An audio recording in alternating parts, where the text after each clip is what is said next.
Hey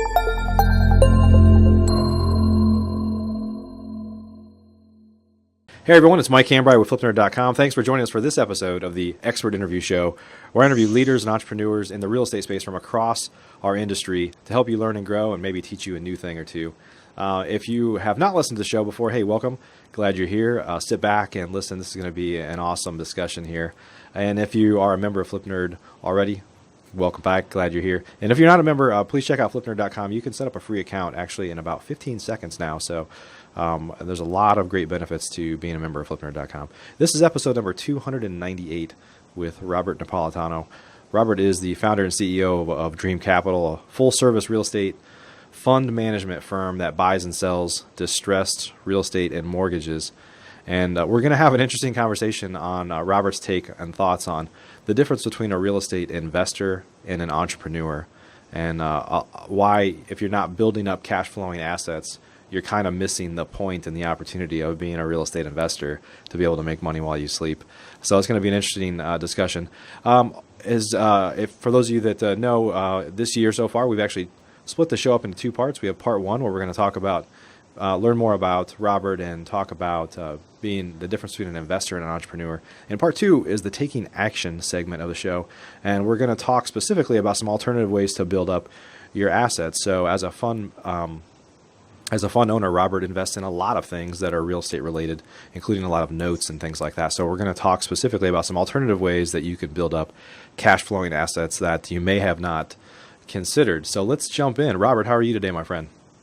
Thanks, Mike. I appreciate you having me here today. Yeah. Great to see you. Why don't we take a minute or two and just learn a little bit more about you and your background and kind of how you got into this space so we can know a little bit about who we're talking to here. Sure, thanks. I appreciate it. I've been a real estate investor for over 20 years. I used to own my own mortgage branch in New Jersey, New York and New Jersey. Did a lot of funding.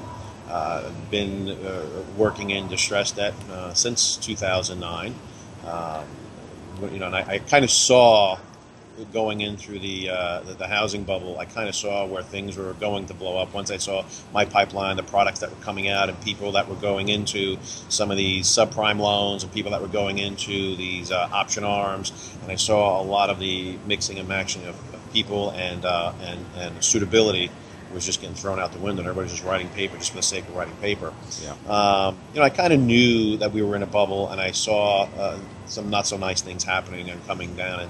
And I eventually got out of the mortgage banking business before everything blew up. I actually went to law school to become a paralegal because my vision of what I saw is that was going to be a massive foreclosure wave coming on the back end of the crisis. And I knew there was going to be a lot of legal wrangling, especially with institutional investors, insurers, and things of that nature. And we're more of we identify problems, but we're more focused on the solutions. So how do we get through the solutions? So I went to law school, number one, to learn a lot of the legalese that attorneys talk about, how the legal system works, and I wanted to bring my team in there to come and provide solutions inside of the legal system and do a lot of the workout. A little bit of a different approach from going to law school. And what I found out, I had was trying to get some attorneys together, and it was very difficult it was a lot of heavy lifting, and we were really beating our heads up against the wall, taking that sort of approach. So what I ended up doing is still trying to make a difference in trying to do workouts instead of kickouts of people, trying to make a difference in the economy and in this real estate.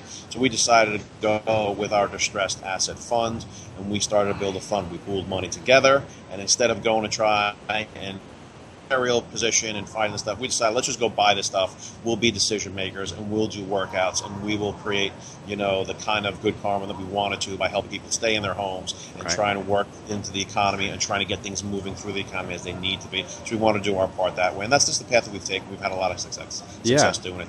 That's great. And I don't know if this is going to help with a segue, or I don't want to steal your thunder here.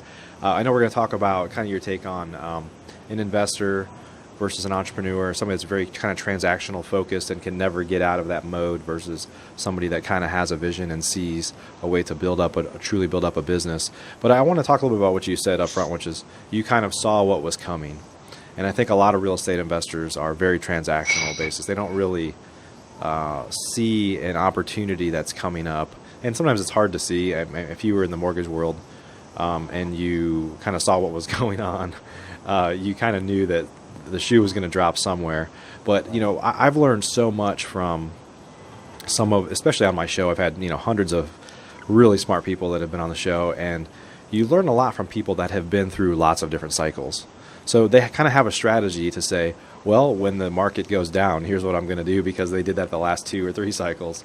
And so there's a lot you can learn, and we obviously encourage learning here and for people to improve their families a lot. But maybe you could just share for a couple minutes about how investors can be a little more thoughtful in terms of predicting what's going on based on what's happened in the past or things they see now, so they can be kind of less transactional. What do you think?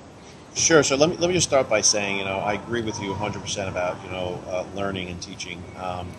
I'm in a position, and I've been successful in what it is that I do, but not because of who I am and because I'm the smartest guy in the world, because I'm certainly not.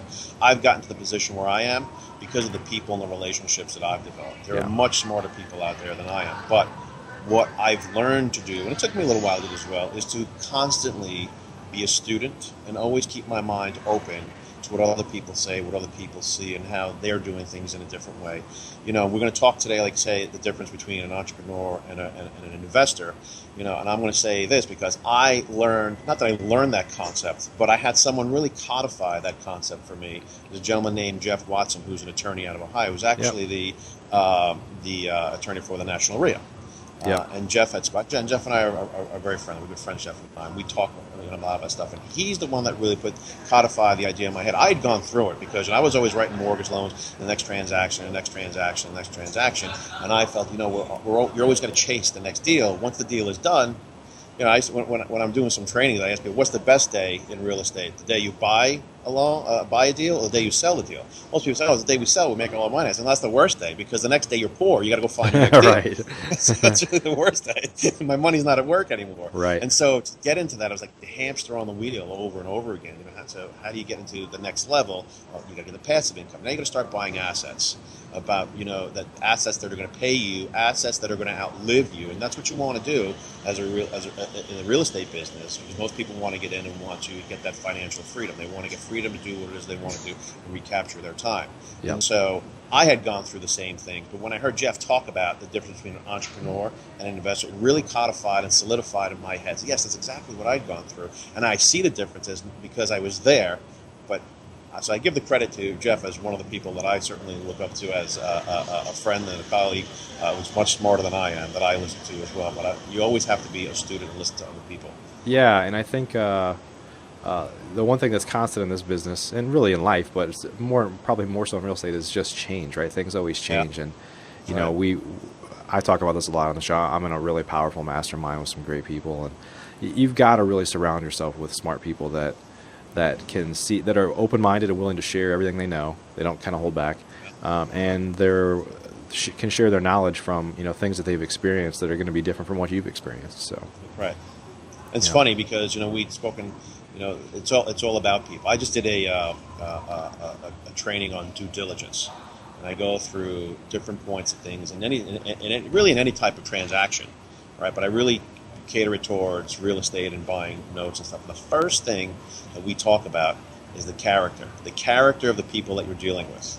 Okay, and it's always what I do first. I'm a little bit, of a contrarian investor as well. So I come from a little bit of alternative mindset. So I like throwing people off balance a little bit and see how they react and see how they do act. And I do like to be free with my information. Let's see what other people do with that information. There are some people that like to be close to the vest of their information. Some people they won't want to talk to, but that's okay. You get to see who's who and who you want to deal with. There are plenty of good people out there that you can do this business with. And you want to kind of get to feel who people are first. Because the first thing we talk about is the character of the person and the relationship that you're going to build, because it all stands on trust. And if you can build that trust, then you can have some good business and really build a good business, surround yourself with the right people. Yeah. Well, let's kind of dive into talking about what you see as the difference between an investor and an entrepreneur. And with this, I'll kind of tee this up by saying too that if you follow a lot of Facebook groups and stuff like that, there's a ton of people that really pride themselves on certain things like rehabbing or wholesaling. And I think, not taking anything away from those folks, but they're very transactional minded to where it's like you've essentially created a job for yourself. You're never going to get out of it if that's all you do. But let's kind of dive into it. Yeah, exactly right. I mean, what we talked about, it's being that hamster on the wheel, right? You're only as good as your last deal. If we can do a fix and flip, that's great. It's a great business to be in. It's similar to mine on the banking side. If I was writing loans and originating loans, great business to be in. You can do very well doing that. But that's being an entrepreneur. That's doing very well for you. But that's not certainly being an investor. Because if you want to be an investor, then your assets are going to have to pay you, whether you get up in the morning to go to work or not. Right. See, the business has to run without you. If it can run without you, if you can, again, take a trip and go off with your family and not come to work one day, if that business is still going to run without you, now you're an investor because you've built something that works independent of you. Right. But if you can't walk away from your business, then you're essentially right. You've developed a job for yourself. Yeah. Okay, and it starts all with a mindset.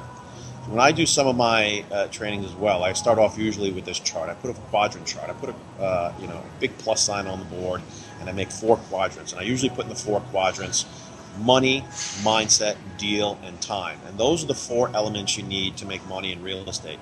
You got money to do it, and there are some that argue that you can do deals without money, and you can. There's certainly some creative ways you can do deals without money. The creative financing is certainly out there. The mindset is of paramount importance.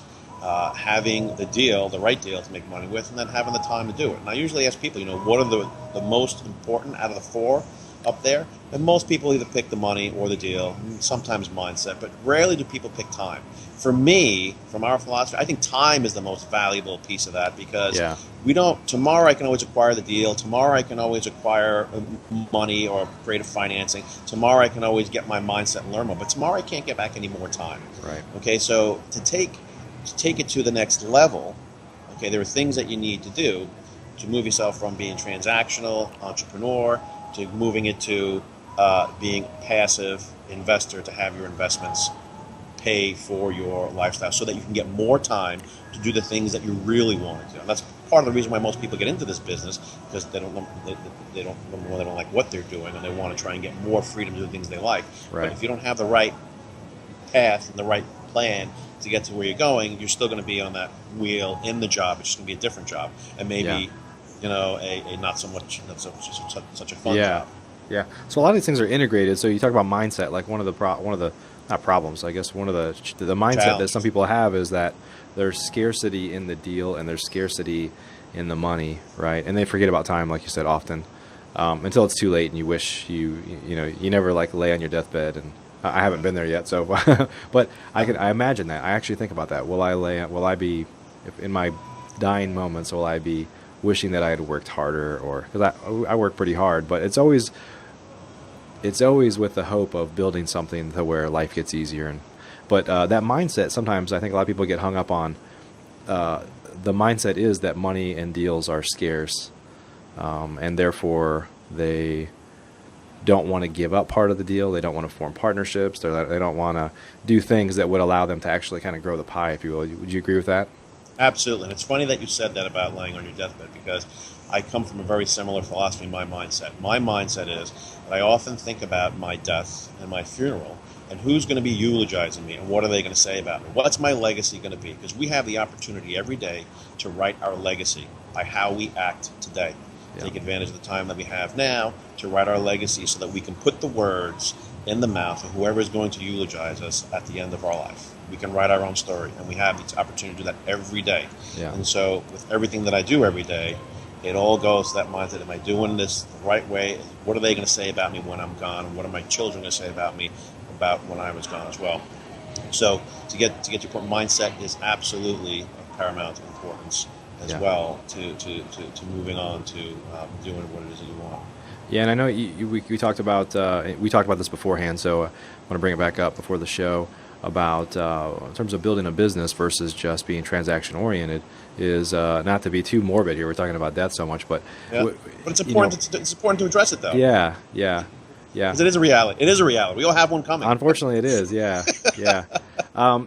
But it's just this idea that, and it doesn't necessarily mean to be death, but dead. But if you became disabled or anything, if you're transactional, what is your family going to do? How are you going to feed your family? How are you going to pay for things if all of a sudden something happens to you? I mean, I have a friend right now, really successful real estate investor. He's having some major problems with his back right now, and it's like, well, if you can't go do the things you could do before, and you haven't built up some assets, what are you going to do? What's the kind of insurance policy for your family and your legacy, right? Look, it's scary, right? Especially if we come from, the mindset of, we have to go to school, get an education, and go out and get the job, right? And then we become, as the term that I've learned from some of my friends and mentors as well, we become wage slaves is what we become, right? Well, working for the dollar. And our mindset goes to that too. So we may want to be entrepreneurs and open up our own business, our own fix and flip business or fix and hold business and our own property management business, but we're still a slave to the business at that point.